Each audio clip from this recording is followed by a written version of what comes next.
Bonjour, bonjour, bonsoir et bienvenue à tous. Donc nous nous retrouvons une fois de plus, un rendez-vous de plus sur notre psychanalyse pour tous. Donc un espace ouvert à tous et une initiative de l'école de poésie et psychanalyse Grupo Cero à Madrid. Donc aujourd'hui, alors je vais prendre peut-être ici, ça va pas être mal que je prenne un petit peu ici. On va prendre pour voir vos messages. Donc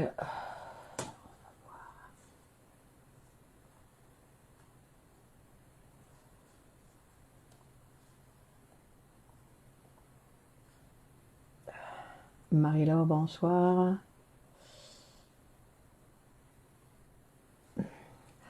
Nicole, bonsoir. Comment allez-vous? Bienvenue. Christine, bonsoir. Salma, bonsoir. Donc, Stéphanie, bonsoir. Marlène, Annick, Gina, bonsoir. Yasmina, bonsoir. Alors, on va faire ça. Pierre, bonsoir. Ça va bien, merci. Jasmina, bonsoir. Nathalie, bonsoir. Donc, nous sommes arrivés sur notre horaire du mardi à 21h.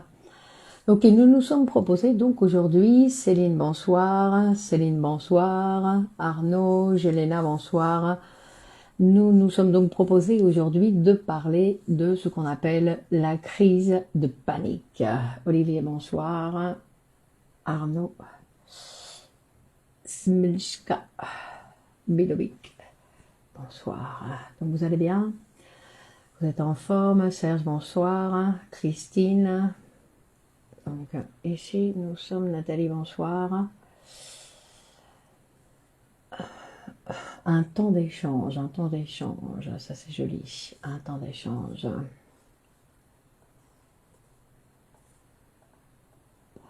Estelle,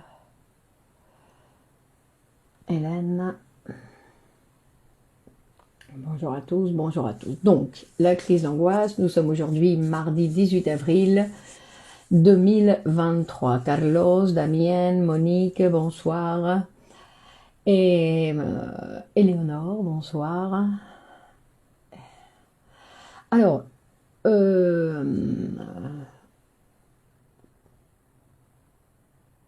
Gina, bonsoir, oui. Donc, la crise d'angoisse, pardon, j'ai du mal à démarrer. Aujourd'hui, j'ai du mal à démarrer.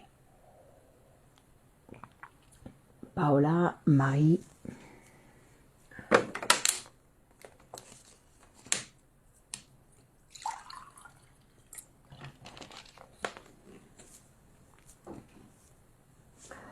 Ah, vous savez que vous pouvez partager sur vos réseaux.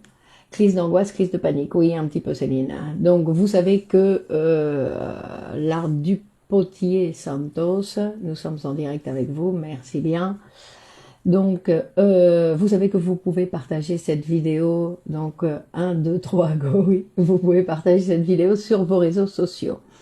Donc, la crise d'angoisse. Donc, comme nous dit Céline, Mounia, bonsoir, la crise d'angoisse et la crise de panique, hein, c'est quelque chose qui sont un petit peu en relation. C'est-à-dire que les crises de panique vont ou se manifester comme angoisse, c'est-à-dire avec un grand malaise, ou par des symptômes dans le corps. C'est-à-dire c'est le corps qui va parler. Et donc on va voir, Christine, partagez très bien, donc on va voir que par exemple les patients qui se sont déjà retrouvés dans des situations où ils ont ce genre de troubles, ces types d'attaques, on va dire d'attaques de panique, de crises de panique peuvent se répéter. C'est-à-dire qu'une fois qu'on a connu ça une fois, il est possible qu'on reprenne le chemin de cette manifestation. Donc, comme je disais, il y a la crise d'angoisse et il y a ses équivalents, c'est-à-dire ces différents symptômes qu'on va retrouver dans les manifestations dans le corps. Donc une attaque d'angoisse, ben, c'est quelque chose de très angoissant. Une attaque de panique, c'est très angoissant. Et il s'est attaché aussi, dans certains cas, à une sensation de mort imminente, ou la sensation aussi qu'on va devenir fou. C'est comme les deux peurs, une mort imminente et on va devenir fou. Alors face à ces types de pathologies et ces types de menaces, ben, il y a des gens bien évidemment qui vont avoir recours, Samy bonsoir, qui vont avoir recours aux médicaments. Donc ils vont prendre des tranquillisants, Féti, bonsoir, qui vont prendre des tranquillisants. Alors bien évidemment, le tranquillisant, c'est absolument pas la solution. Ça peut l'être dans un certain temps, au début, passagère, mais que ça n'est pas recommandé dans le sens où très rapidement, la dose que l'on prend pour un certain type de crise va fonctionner pendant un certain temps, et puis après, il va falloir augmenter la dose pour obtenir des résultats similaires. Et en plus, ben, évidemment, après, il va y avoir une certaine dépendance face à ces pastilles, et face à ça, bien évidemment, une difficulté à diminuer la dose, et que en plus et surtout, ben, que c'est relatif à une crise de nerfs. Je ne sais pas si c'est une crise de nerfs. Une crise de nerfs, c'est différent. Et donc en plus, ça n'élimine pas les symptômes. C'est-à-dire qu'on ne va pas se débarrasser des symptômes avec les médicaments. Sonia, bonsoir. Donc, ne plus avoir le contrôle de la situation. Ben voilà, exactement, c'est ça. Comme s'il était possible d'avoir le contrôle, Céline. Non? Une sorte d'alerte de notre inconscient pour nous faire réagir. Mais une alerte de quoi? Parce que quel est le véritable danger? Parce que face à une crise de panique, non? Parce qu'on va voir que l'angoisse, comme on avait déjà eu l'occasion de le voir, l'angoisse, c'est un signal qui est nécessaire face à un danger extérieur. Il y a la manifestation de l'angoisse pour nous dire, allez, tu dois fuir, tu dois courir, tu dois t'éloigner du danger. Donc c'est quelque chose qui est nécessaire, cette angoisse dans certaines situations. Mais la crise de panique, c'est quelque chose où il y a un débordement, un grand débordement. Nadia, bonsoir. Donc, pour nous faire réagir, mais en fait, très souvent, face à la crise de panique, il n'y a pas de possibilité de réagir, puisqu'on est pris en fait par les symptômes qui se produisent, et il n'y a pas nous n'avons pas la capacité de réaction.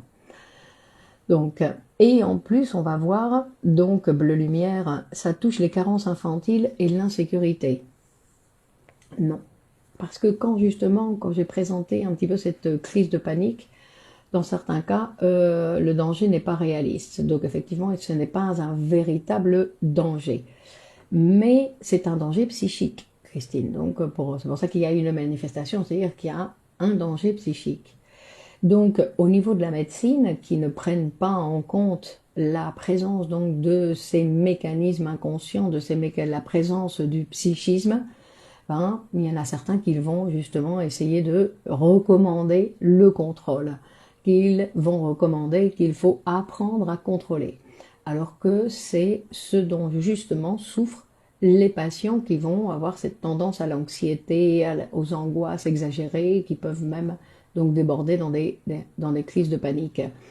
Donc, Marie-Laure, bonsoir. Donc, en fait, on leur recommande de faire ce qui provoque l'angoisse. Donc, vous voyez, c'est tout à fait contradictoire. Parce que contrôler ce qui nous arrive, ben, c'est quelque chose une impossibilité de l'être humain. Quels sont les facteurs déclenchant une crise de panique? On y arrive, Nadia.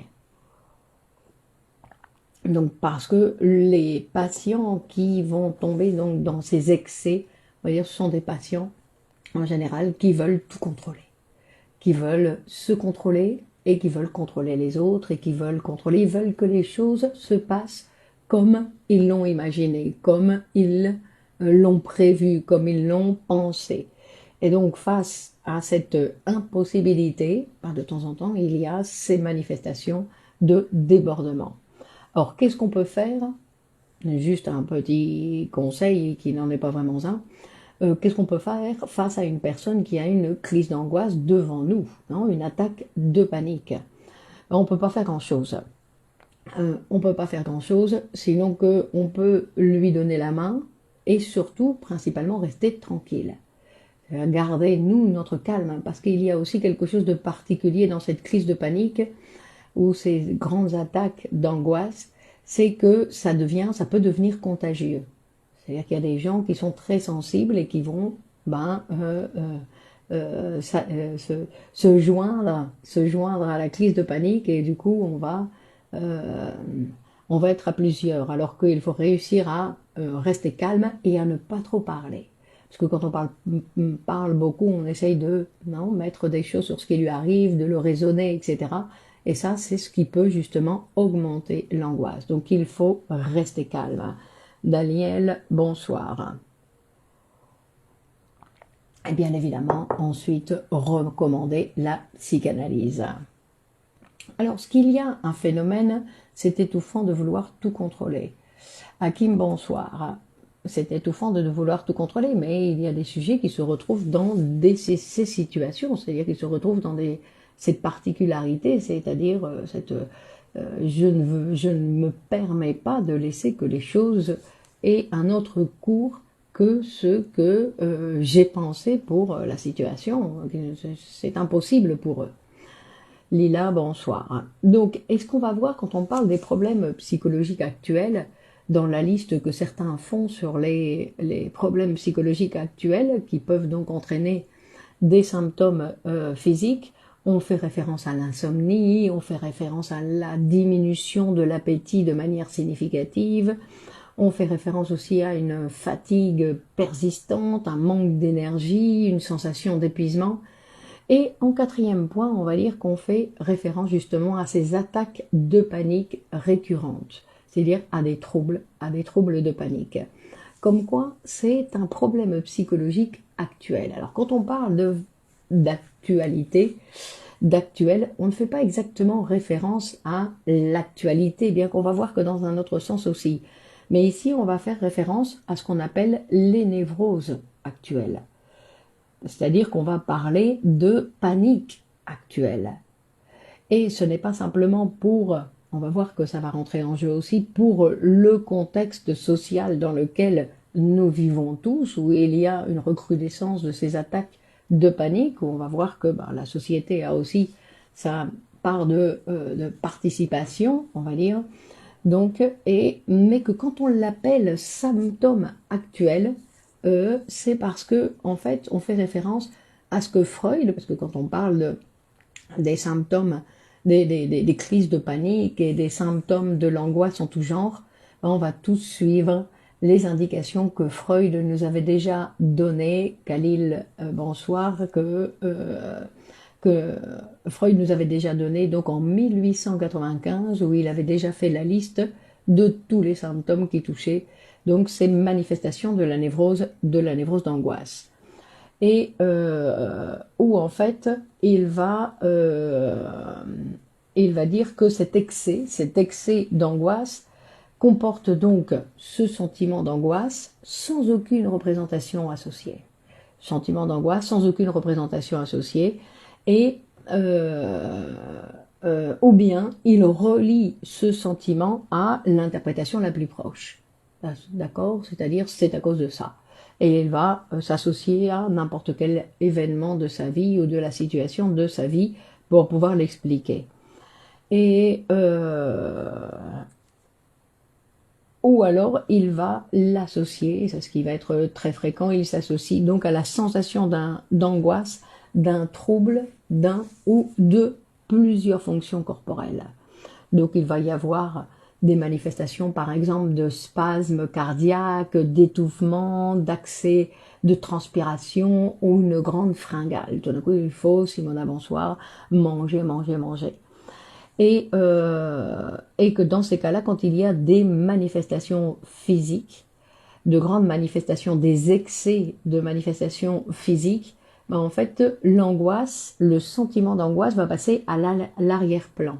Ce qui veut dire qu'il y a des gens qui vont souffrir d'insomnie, mais sans jamais sentir l'angoisse, ou qui vont souffrir de spasmes cardiaques sans jamais souffrir l'angoisse. Par exemple, manque d'air, exactement.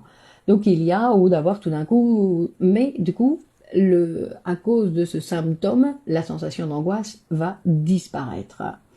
D'accord? Alors que la sensation d'angoisse, donc c'est ce grand malaise qui est assez insupportable. Donc, et il va même Freud associer donc aux manifestations symptomatiques. En fait, il va dire tout symptôme corporel associé avec l'angoisse peut constituer donc à lui seul la crise. C'est-à-dire que la manifestation, non, la peur de mourir, que la mort imminente va arriver, ça peut se manifester, se constituer comme quoi ça c'est la crise. Ça représente simplement, on va dire, un seul symptôme. D'accord? Donc, et c'est pour ça que des fois, on va dire que l'angoisse n'est pas décelée, sinon qu'elle va être cachée derrière le symptôme. Mais Freud, bien évidemment, qui va s'occuper de l'étiologie de ces types de manifestations, qui va donc faire ses recherches pour trouver des réponses à l'étiologie de ces crises de panique, en fait, il va dire que c'est pour ça qu'on les appelle des actuels. Et on les appelle des actuels parce que ça n'est pas en relation avec, Jean-Loup bonsoir, ça n'est pas en relation avec des représentations infantiles. Ce n'est pas en relation avec la sexualité infantile réprimée. Sinon que il va dire que c'est une excitation, une grande excitation. Il va parler aussi d'excitation génitale qui ne serait pas passée adéquatement par le psychisme. C'est-à-dire une situation, un excès d'excitation, donc qui peut être génital et qui peut être autre chose que génital, mais un excès d'excitation qui ne peut pas être mis en mots. C'est-à-dire que le sujet n'a pas la possibilité de parler. Et c'est pour ça qu'il va y avoir le corps qui va parler pour lui. C'est pour ça qu'on va dire que c'est actuel, c'est-à-dire qu'on ne va pas aller chercher dans un moment de régression du sujet, sinon que c'est quelque chose qui est en relation avec sa situation actuelle, avec sa sexualité actuelle. D'accord? Sa sexualité actuelle, mais rappelez-vous que quand on parle de sexualité en psychanalyse, on ne fait pas simplement référence à la génitalité, qui est une particularité, non, une chose particulière de la sexualité humaine, hein, sinon que la sexualité humaine, non, nous pouvons recevoir de grandes excitations par différentes manifestations et pas simplement par une excitation génitale. Et en fait, on va voir que on va quand même parler de la génitalité dans le sens où il y a une tentative pour le sujet, quand on parlait de vouloir tout contrôler dans l'actualité et contrôler aussi ses relations génitales. C'est-à-dire qu'il y a une tendance du sujet à vouloir décider quand est-ce qu'il va avoir un orgasme, il va vouloir décider d'interrompre par exemple la relation pour dire c'est moi ici, c'est moi qui commande. Fanette, bonsoir. Dans ce sens-là. Bon, c'est-à-dire que ce vouloir dominer la situation et la contrôler, c'est ce qui va bien évidemment provoquer cette angoisse. Chez un adolescent, la crise d'angoisse serait-elle liée aussi à l'actuel, par exemple l'orientation scolaire du jeune? Et si c'est d'une névrose d'angoisse, c'est sur l'actuel. Après, il faut voir si c'est uniquement, non, parce que ça ne veut pas dire c'est quoi l'angoisse. Qu'est-ce que vous entendez par crise d'angoisse? Non, il faut faire parler le patient. Dans tous les cas, il faut que le patient puisse avoir la parole, il puisse parler, Nadine, bonsoir, ou plutôt apprendre à parler, parce que dans la difficulté de la névrose d'angoisse, de ces crises, de ces attaques, c'est que le sujet, il n'a pas appris à parler et il veut contrôler sa parole, il veut dire ce qu'il a pensé avant, il veut dire, il ne peut pas improviser, c'est pas quelqu'un qui va improviser, sinon c'est quelqu'un qui vient préparer à la conversation. Donc, et en fait, ce qu'il va nous dire, c'est que le symptôme de la névrose d'angoisse va remplacer ce qui n'a pas été fait, l'acte inaccompli. C'est pour ça qu'il va nous l'expliquer à partir de, je vous en prie, Nadine, bonsoir, il va nous l'expliquer à partir de la génitalité, dans le sens où la relation n'a pas été jusqu'au bout n'a pas été satisfaisante. Par exemple, l'acte n'a pas été accompli et donc, donc il y a un débordement. Il y a un débordement et qui va être manifesté par ce symptôme. C'est-à-dire que le symptôme, je répète, se manifeste et représente, en fait, ce symptôme représente directement l'acte sexuel. Hein. Et donc, et il va dire d'ailleurs, vous pouvez le voir, que très souvent les crises d'angoisse sont des manifestations, et c'est comme un petit peu une simulation d'un coït, d'un rapport sexuel avec cette accélération respiratoire, avec des battements de cœur, on va commencer à suer, non? C'est-à-dire que il va y avoir ces exagérations qui vont se manifester comme lors d'un rapport sexuel. Alors Freud, il va dire, oui, effectivement, il y en a certains qui vont dire, non, mais c'est parce que je travaille trop, mais non, c'est parce qu'il y a telle chose, mais non, c'est parce qu'il y a telle autre chose. Alors Freud, il va souligner, il va dire, bien sûr qu'il faut le prendre en compte, mais il dit qu'un travail excessif, quelqu'un qui va souffrir de stress, par exemple, il dit que ce n'est pas ça qui va provoquer, ça ne va pas être le facteur qui va déclencher. C'est quelque chose qui va participer, mais c'est pas ça qui va déclencher. Ce qui va déclencher, ça va être une augmentation de la tension qui va être, qui va déborder. Pourquoi? Pour une insuffisance psychique. Et quand on dit une insuffisance psychique, c'est-à-dire qu'il y a des choses que le sujet n'arrive pas à penser, qu'il n'arrive pas à mettre en mots. Donc c'est un débordement parce que ce qui devrait pouvoir, on va dire, ou avoir un rapport sexuel correct, mais justement s'il y a le symptôme d'angoisse, c'est parce qu'il n'y arrive pas, et donc ou pouvoir mettre des mots sur certaines choses qui lui importent, qui sont importantes pour lui, bien évidemment. Et donc face à cette difficulté ou cette impossibilité de mettre des mots ou de penser certaines choses, il y a des gens qui n'ont pas la possibilité de penser, n'arrivent pas à penser, ou à penser certaines choses, parce qu'ils pensent, mais pas à ce qui... ils n'arrivent pas à penser à aux éléments où ils sont impliqués, en fait, parce qu'ils sont impliqués dans certains éléments de leur vie, et impossible pour eux d'y penser. Donc on va parler d'insuffisance psychique. Et il dit que même quand certaines fois on parle d'une hérédité, on va parler d'une hérédité, et il va dire, mais on va le considérer comme un facteur spécifique, pas le facteur qui va déclencher, c'est pas le facteur qui va mettre en marche la crise ou l'attaque de panique ou la crise de panique. Non Donc, on va voir que ça, ce sont des éléments qui vont faire partie, qui vont être inclus, qui vont participer, mais c'est pas ça qui va provoquer. C'est pas ça qui va être à la cause. Donc, quand on parle de crise de panique, d'attaque de panique, on fait référence à l'actualité de la sexualité du sujet. C'est-à-dire que c'est une position actuelle du sujet. Alors, d'un côté, il y a cette partie-là qui est en jeu, non? C'est-à-dire des gens qui veulent, qui cherchent toujours à contrôler, qui ont du mal à laisser faire, qu'il y ait certaines choses qui leur échappent, qu'il y ait certaines choses qui leur échappent. Et il dit donc, ça, c'est une chose qui va intervenir, c'est-à-dire l'impossibilité de parler de certaines choses.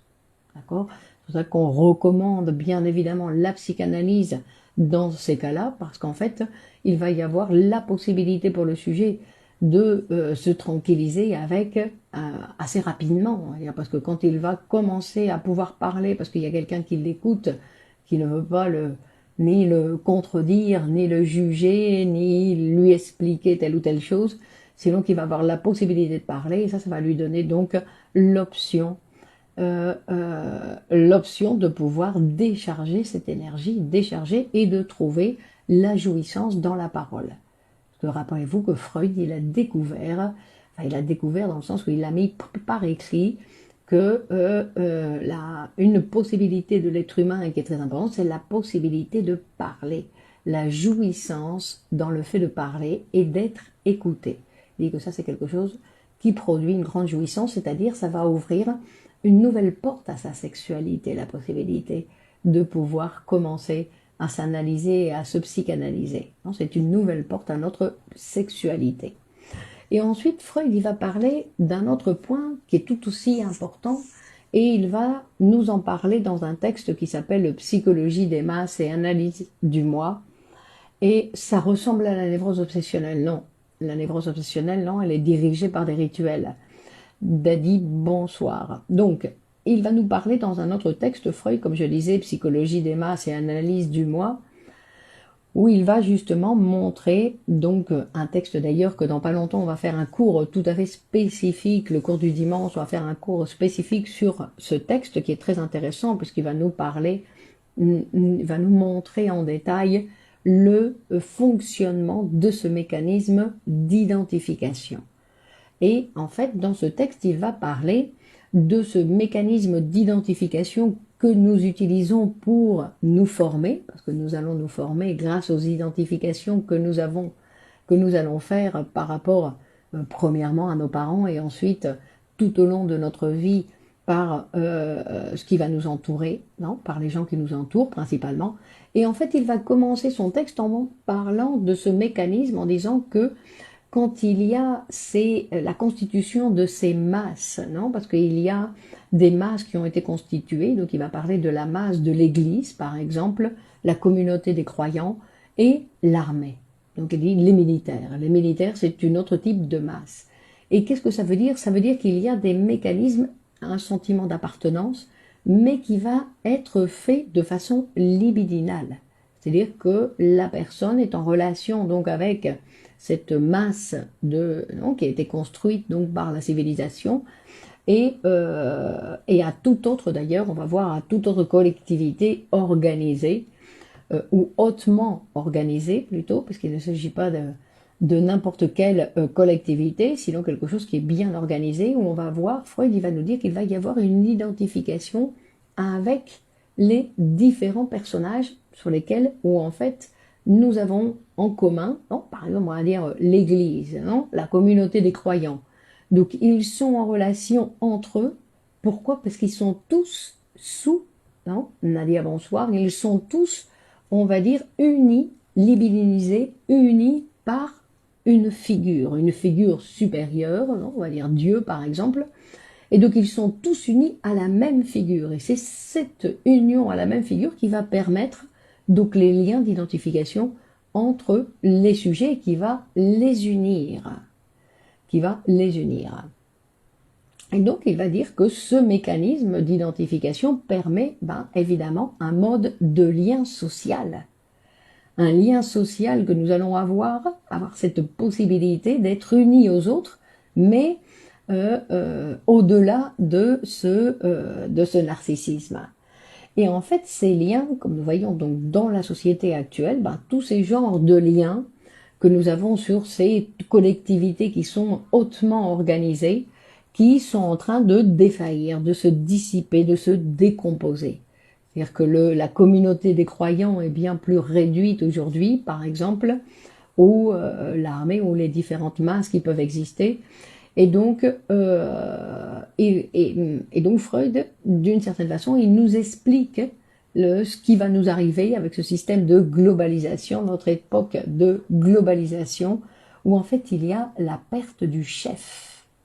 Parce que ce qu'il y a de particulier, dans l'armée il y a les généraux, dans l'église il y a Dieu, les évêques, ou des figures hiérarchiques. Et il dit que toutes ces figures aujourd'hui, elles sont en train de se casser la gueule. C'est-à-dire que avant, on reconnaissait une certaine autorité pour le président de la République, par exemple. On reconnaissait une certaine autorité pour certains pères. Et il dit certains chefs, certains pères. Et il dit que tout ça, c'est en train c'est de plus en plus, que cette perte du chef provoque des explosions de panique. C'est-à-dire que les membres qui perdent l'attache à leur leader, donc les liens affectifs qu'ils ont entre eux, vont disparaître également. C'est-à-dire que c'est l'union que le sujet Non, le médecin, c'est pas constitutif comme une masse, non? Là, on parle de masse, de collectivité. C'est-à-dire que quand cette union que nous avons, ou ce respect, ou ce leader, que nous sommes associés à un leader, si vous me permettez de savoir, c'est quoi le sujet de ce soir? La crise de panique, ça. Donc, la perte du chef, ça va, ça va provoquer une désunion entre les membres. Et c'est là où va se produire cette explosion de panique, ou qui peut se produire plus facilement cette explosion de panique, puisque nous n'avons plus de figure leader à laquelle nous rattacher. C'est-à-dire que l'être humain, dans un sens, il se réclame de l'indépendance, de la liberté, je fais ce que je veux, mais en fait, quand il arrive à démanteler donc tous ces liens et fait ce qu'il veut, ben, en fait, il va tomber dans des explosions de panique, dans des crises de panique, puisqu'il n'est plus soutenu par aucun lien. D'où l'importance, non, de ces liens affectifs, non, qui l'importance de ces liens affectifs, bon, on va dire pas seulement pour éviter l'angoisse, sinon pour se constituer aussi comme sujet, non, comme sujet. L'individu a perdu des repères. Mais en fait, on va voir que c'est la masse ici, non? Ce dont on parle, c'est directement la masse qui a perdu ses repères. Donc la masse, elle se détache entre elles et ça peut libérer donc effectivement une angoisse gigantesque et insensée. Non, ce sont des phénomènes que nous avons déjà vus à la télévision principalement, où justement la figure du leader tombe et donc il y a, ça provoque parce que cette cohésion de la libido, c'est celle qui va me permettre, non, c'est celle qui va me permettre de me constituer. Si tous ces liens libidinaux tout d'un coup sautent, ben, il y a une libération de l'angoisse. Parce qu'on va voir que cette attaque de panique, non, de la même façon qu'on peut le voir quand il y a justement l'absence d'investissement libidineux, c'est-à-dire que la personne a perdu ses relations libidineuses, que tout d'un coup il perd ses attaches affectives, et ça peut provoquer donc chez le sujet une attaque de panique. Non, la disparition, c'est donc l'environnement, la guerre, la religion, c'est le monde hostile. Mais c'est pas l'hostilité, Hakim, on parle pas simplement de l'hostilité, sinon de cette figure, Sabrina, bonsoir, cette figure qui vient. Non, on parle de cette figure du maître, c'est-à-dire qui va nous constituer. Freud, il va nous dire qu'il y a très très peu d'êtres humains qui n'ont pas besoin d'être soutenus de cette façon. C'est-à-dire que la majorité d'entre nous, nous avons besoin de cette figure pour pouvoir nous constituer, pour pouvoir grandir, pour pouvoir continuer à apprendre, non, dans une collectivité, qui donne donc une cohésion, non, une cohésion. Pourquoi? Parce que quand la figure donc de ce chef, la figure du père tombe, eh ben tout le monde commence, et c'est un petit peu la société dans laquelle nous vivons. Amine, bonsoir. Tout le monde ne fait que s'occuper de soi-même, sans se soucier des autres. C'est-à-dire qu'on va s'occuper non, vous vous rappelez la chanson comment il s'appelle,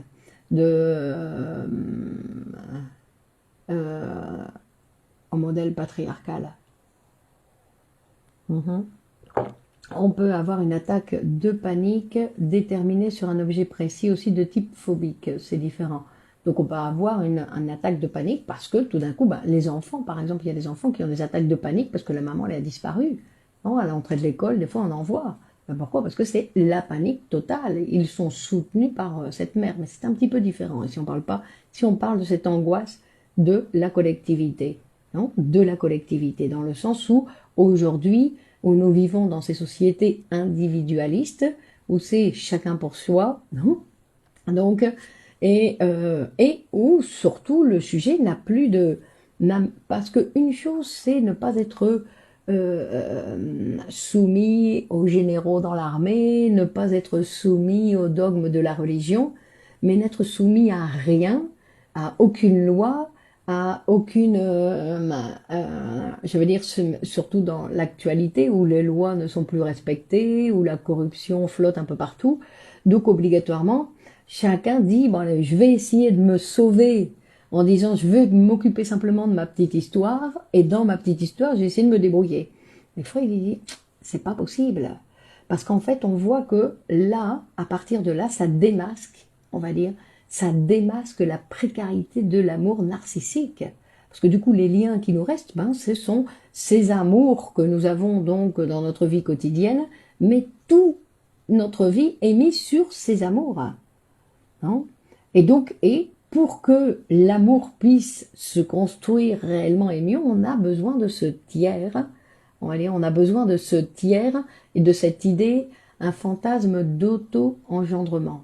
Bon, peut-être dans certains cas, je sais pas, peut-être dans certains cas, mais ça c'est une pathologie tout à fait particulière. Non, là, on va parler de cette décomposition collective pour montrer que, ben non, nous avons besoin d'appartenir à une collectivité. Nous avons besoin de pouvoir admirer un leader, de pouvoir suivre un leader qui nous montre qui nous aide à fabriquer notre vie. Quand une famille est éclatée en mille morceaux, une énorme panique s'installe car tout est déstabilisé. Mais ça, c'est la famille, c'est pas une collectivité. Il n'y a pas de leader dans une famille. C'est-à-dire que on va voir, Hélène, et ça c'est important pour faire les différences, c'est-à-dire que la famille, c'est une formation animale, dans le sens où c'est une formation pré-symbolique. C'est-à-dire que la famille, elle existe depuis avant le symbole, avant l'entrée du symbole. D'accord? C'est-à-dire que dans la famille, pour que la famille, elle puisse exister comme des sujets à part entière, on va dire, il faut que dans cette famille puisse rentrer le symbole, c'est-à-dire que chacun ait sa vie. Que chacun ait sa vie, qu'après on aille dire bonjour à monsieur et à madame qui ont été nos parents, mais que ce ne soit plus encore je vais voir papa, je vais voir maman. D'accord? C'est-à-dire que la famille est pré-symbolique. La famille, c'est ce que l'homme a hérité de l'animal. Donc, la collectivité, non. La collectivité, c'est quelque chose, c'est une fabrication de l'être humain. Il y a des lois, il y a des normes, non? Mais le but n'est-il pas de l'incarner en soi, ce père, le leader? Mais je ne sais pas s'il s'agit d'incarner le leader. Premier, non? On va dire d'incarner le leader. Mais c'est pas le père, l'incarnation, non? Parce que d'une certaine façon, effectivement, on doit être comme le père, mais d'une autre façon, on ne doit pas être comme le père. Je trouve que beaucoup de jeunes présentent des crises d'angoisse dans les transports, en cours. L'hypothèse serait la difficulté de se détacher de la famille, peut-être. Oui, Paola, oui. C'est l'époque, mais il faut voir que les jeunes adolescents, hein, les jeunes adolescents ou les jeunes, ils peuvent se retrouver par des crises d'angoisse parce que ils sont pressionnés de partout. On leur demande, on leur réclame, on leur exige des choses qu'ils veulent pas faire. On leur dit que soi-disant c'est du bien, alors qu'eux, ils voient bien que c'est pas du bien. Donc face à toute cette confusion, aussi il y a et parce qu'ils voient des professeurs en fait qui sont pas des professeurs. Donc je veux dire qu'ils se retrouvent parce que une classe où il y a vraiment un professeur, non, ou qui va permettre encore, c'est un petit groupe qui va permettre que, vous voyez, quand il y a un bon prof dans une école, non, par exemple, un bon prof, ça va permettre des relations entre les élèves. Pourquoi? Parce qu'ils sont tous en relation avec le professeur, qu'ils adorent le professeur, et donc entre eux, il y a la possibilité d'avoir des relations. Mais aujourd'hui, trouver un bon professeur, c'est difficile dans le sens où les professeurs, ils sont maltraités, non, je veux dire qu'il y a tout un contexte social qui n'aide pas à la production de ce genre de collectivité, mais qu'il faut réussir à trouver une collectivité. Après, les gens, ils abandonnent rapidement, ils vont dans une collectivité, ils disent non, mais c'est une collectivité qui n'est pas parfaite. Il y en a certains qui ne sont pas très bien. C'est lié aussi à l'autorité du prof et sa représentation, mais c'est pas l'autorité du prof. Le prof, il n'y a pas besoin d'autorité. Non, son poste, sa fonction déjà, occuper la fonction du professeur, c'est déjà de l'autorité. Donc il n'y a pas besoin d'autorité, c'est simplement, mais je dis qu'aujourd'hui, c'est même plus la responsabilité du professeur dans le sens où il y a tout un contexte social où aujourd'hui c'est très difficile de pouvoir être un bon professeur. Ça veut dire que aujourd'hui les professeurs, bon, on va pas faire un cours sur la situation des professeurs, mais la difficulté du rôle des professeurs, c'est quelque chose de particulier actuellement, non? Donc je veux dire, ils sont entre la direction, le ministère de l'Éducation, les parents, les enfants. Donc c'est comme trouver un bon thérapeute aussi. C'est comme trouver un bon thérapeute aussi, effectivement. Mais chacun trouve, non, chacun arrive à trouver ce dont il a besoin. D'accord? Donc, donc je disais que le fait de cette décomposition donc de ces masses, de ces groupes, non, qui aident à construire, c'est pour ça qu'il y a qui aident à construire, permettent donc de s'oublier un peu soi-même et de s'occuper un peu des autres et s'occuper de la collectivité, non, des amis, non, des liens, des liens. Et, euh, et donc, ce qu'a découvert Freud, ben, bien évidemment, montre un petit peu la situation dans laquelle nous nous retrouvons donc au niveau social, de ces phénomènes de panique générale, on va dire, dans cette organisation sociale. Parce qu'en fait, la société devrait être, non, avec ses gouvernants qui sont des figures de référence et qui l'ont été. Non, quand on parle du général de Gaulle, par exemple, chez les Français, c'était une figure de référence.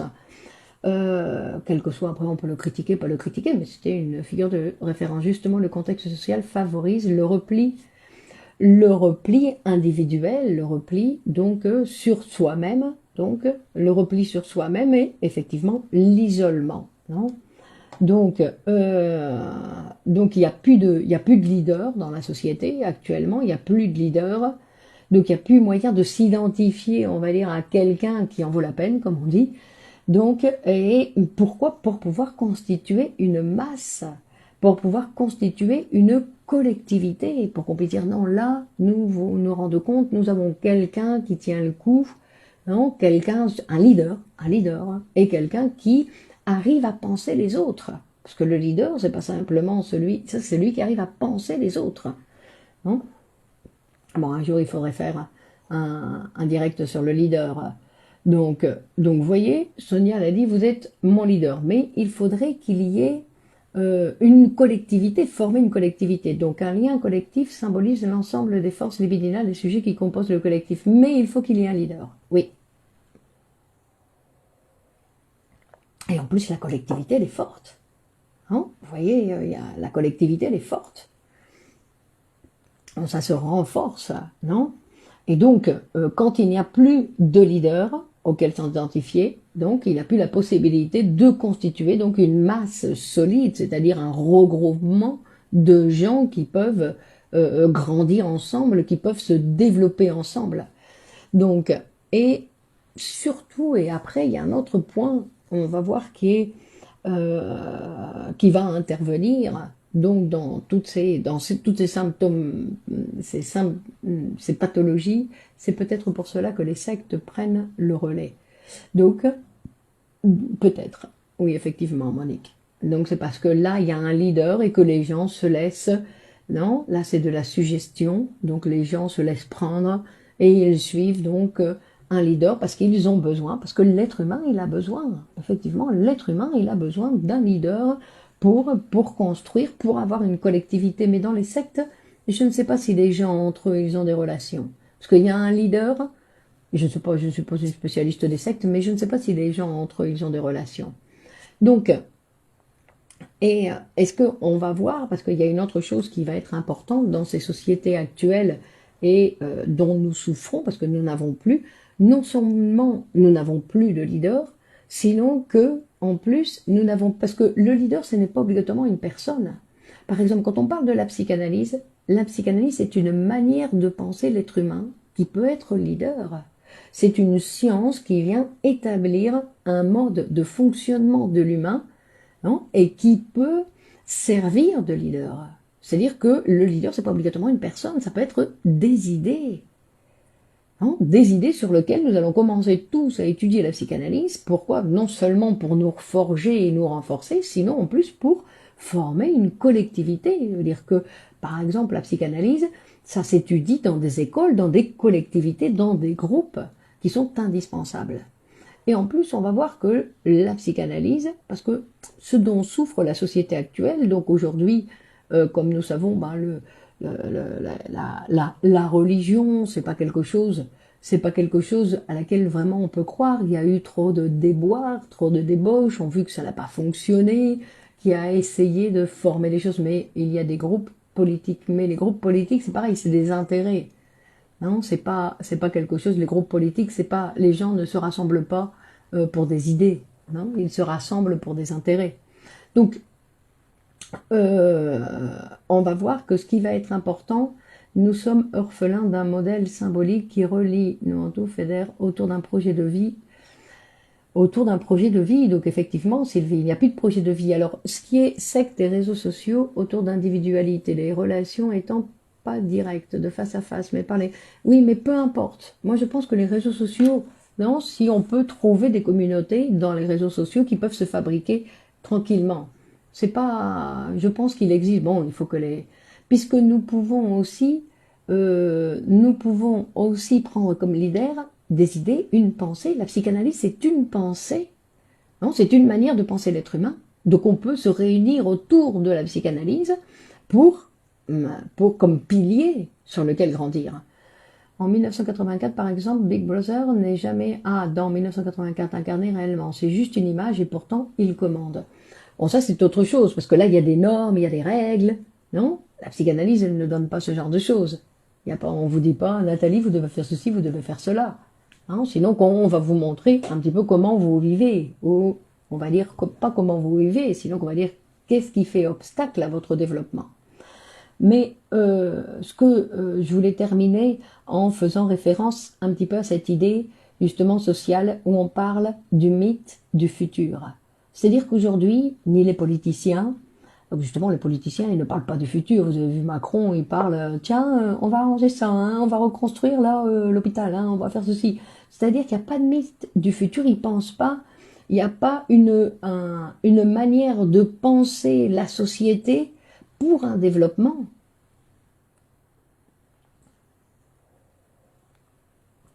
Oui, mais les courants philosophiques, c'est des courants philosophiques, c'est des pensées. Le stoïcisme, si vous voulez. Mais d'ailleurs, il y a eu, non, les philosophes, ils se réunissaient de cette façon-là.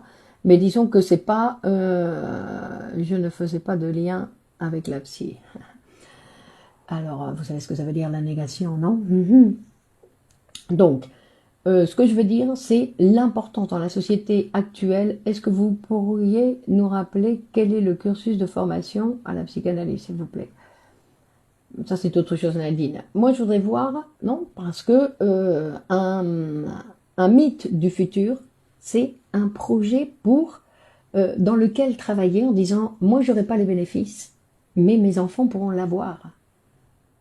C'est-à-dire avoir un mythe du futur, c'est-à-dire du futur, vraiment du futur. Ce sera pour mes petits-enfants ou pour mes arrière-petits-enfants, mais moi, aujourd'hui, je travaille pour qu'il y ait quelque chose qui puisse servir l'être humain dans plusieurs générations. Vous vous rappelez de ce conte, je me rappelle plus de comment on l'appelle, mais enfin c'est le conte d'un vieux monsieur qui est en train de planter un cerisier. Et en fait c'est un monsieur qui a 98 ans, qui est tout vieux, qui a des difficultés, et le cerisier il est tout petit. Et donc on lui dit, mais vous plantez un cerisier alors que vous mangerez jamais les cerises. Et le vieux monsieur il dit, j'ai déjà mangé beaucoup de cerises. Donc vous voyez, ça, c'est quelque chose qui, actuellement, existe. Si ça existe très peu. Pouvons-nous nous projeter dans une société qui méprise le lien social, qui, non seulement il méprise le lien social, c'est qui méprise le travail. Parce que dans les conditions dans lesquelles nous travaillons, bon là, je vais faire un discours politique, mais nous ne voulons pas travailler, nous ne voulons pas l'augmentation. Non, du travail, parce que nous travaillons dans des conditions détestables, où nous ne sommes pas reconnus, non, nous ne sommes pas reconnus comme travailleurs. Parce que si nous étions reconnus comme travailleurs, nous pourrions travailler jusqu'à 70 ans sans problème. Ça nous ferait même beaucoup de bien.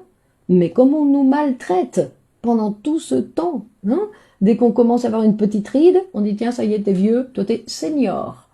Et alors, ça y est, on est catalogué, et si on peut nous mettre dehors, on nous met dehors. Je veux dire, tout qu'il y a, bon, non, je ne vais pas faire la liste des maltraitances qui existent en général chez les travailleurs, mais en plus, vous voyez que nous vivons dans des sociétés où c'est pratiquement un luxe de travailler.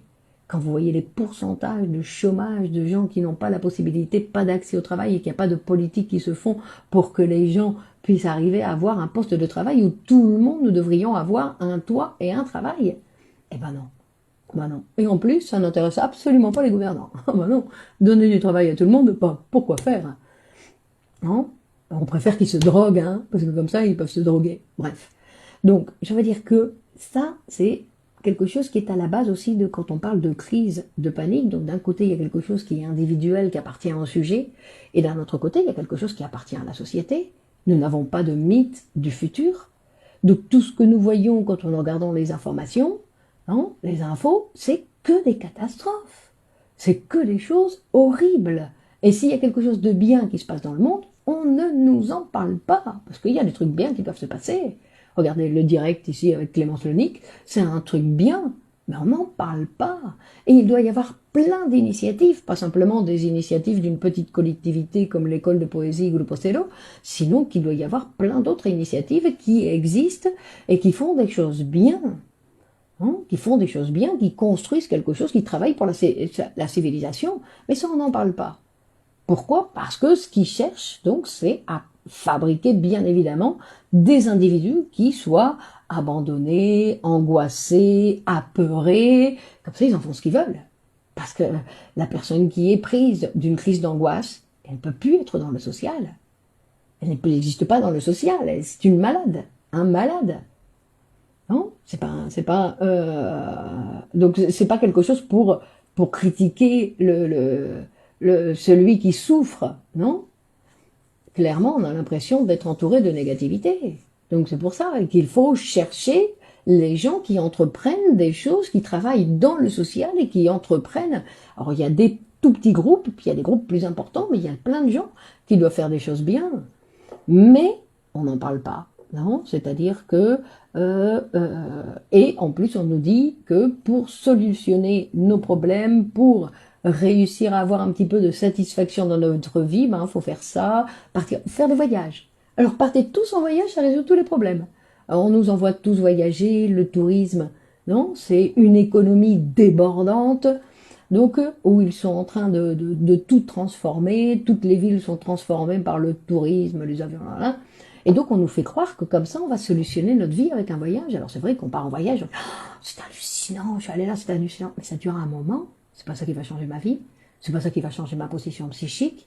C'est un échappatoire, un voyage. C'est sortir de sa vie. Je sors de ma vie pendant le temps du voyage. Alors, donc maintenant ils vendent des vies où vous pouvez vivre en voyage constamment. C'est pas vrai. On peut pas vivre en voyage constamment. Ou alors, non, ça doit être lourd à peser. À imaginer avec toute la famille. Bah, il y en a qui le font. Il y en a qui le font, qui se laissent prendre. Donc il y a d'autres alternatives. Il y a d'autres alternatives et puis que, comme la société ne s'occupe pas de nous créer un mythe du futur, eh ben, il va falloir que chacun trouve le sien. Parce qu'on a besoin d'un mythe du futur, on a besoin de penser que si je fais des enfants, ben, mes enfants, je vais leur léguer non seulement des mètres carrés d'une maison pour qu'ils aient un peu d'argent, sinon que je vais leur léguer un projet, je vais leur léguer une manière de penser la vie, que s'ils veulent, bien entendu, ils pourront l'avoir. Hein, un mythe du futur, mais aujourd'hui les mythes du futur, hein, c'est des mythes, on va dire, non, pour la psychanalyse, pour moi c'est un mythe du futur, c'est-à-dire que la psychanalyse aujourd'hui, elle est intervenue dans très très peu de niveaux, qu'aujourd'hui c'est une pensée qui n'a pas encore touché les institutions, donc il y a beaucoup de travail à faire, mais ça c'est un mythe du futur, c'est-à-dire la possibilité qu'il y ait beaucoup de gens qui aient accès à cet instrument qui est la psychanalyse. Non? Donc j'ai lu un commentaire qui disait « Mais pourquoi vous faites ça si de toute façon il faut se psychanalyser ?» Oui, c'est vrai, il faut se psychanalyser pour que réellement il y ait des modifications. C'est vrai. Mais il faut déjà savoir que la psychanalyse, elle existe. Il faut déjà montrer les bénéfices que donne la psychanalyse. On va pouvoir, on va dire, s'épanouir dans sa vie et s'épanouir et pouvoir avoir des relations sociales et pouvoir avoir un travail qui nous plaît, avoir des satisfactions multiples dans notre vie et pas dire « Oh, aujourd'hui j'ai passé un bon moment ». Non, non, que les bons moments, ils soient réguliers dans notre vie, que c'est pas quelque chose d'exceptionnel d'avoir des bons moments, non ? À nous de créer ces mythes sacrés intérieurs pour vivre en vérité et authenticité. En collectivité, Sylvie, pas à l'intérieur. En collectivité, la psychanalyse, c'est quelque chose de, c'est une pensée, c'est une science, c'est quelque chose de social. C'est pas à l'intérieur. Sinon, c'est ma maman, hein. Ah, ma maman, elle était sacrée. C'était la plus belle, la plus forte, la plus merveilleuse. Non, à l'extérieur. Non, il faut pouvoir travailler. Vous voyez que, mais il faut travailler. Pour ça, c'est vrai qu'il faut travailler, ça ne va pas nous tomber dessus. Donc, et ça, c'est un inconvénient pour de nombreuses personnes qui préfèrent leur confort, non, leur individualité, leur petit confort chez eux, que de se mobiliser pour fabriquer quelque chose. Mais ce n'est pas facile. Ce n'est pas facile. Et en plus, nous avons la société qui va nous mettre des bâtons dans les roues, tout ce qu'ils peuvent. Mais le problème, c'est que beaucoup de gens ont cette croyance sur la psychanalyse, que c'est fait pour les fous, et si on y va, c'est qu'on a un problème. Ah oui, bah écoutez, c'est pour ça qu'il faut faire ces programmes de diffusion de la psychanalyse, pour montrer que moi je continue à me psychanalyser, moi je suis en psychanalyse, parce que pour continuer à grandir, pour continuer à me développer, pour continuer à avoir un inconscient, pour continuer à travailler comme psychanalyste, d'accord? Donc c'est quelque chose. Après, il faut effectivement diffuser les informations correctes sur la psychanalyse, parce que vous voyez qu'il y a tout un autre mouvement qui vient critiquer, justement en disant que pourquoi? Parce que la psychanalyse, ben, elle ne vend pas de médicaments, la psychanalyse, il n'y a pas quelque chose il n'y a pas de laboratoire, de grand laboratoire, il n'y a pas une grande économie derrière la psychanalyse qui pourrait intéresser quelqu'un. Est-ce que c'est quelque chose de, là, par contre, c'est quelque chose, non, chacun va avoir son psychanalyste et fait son propre travail.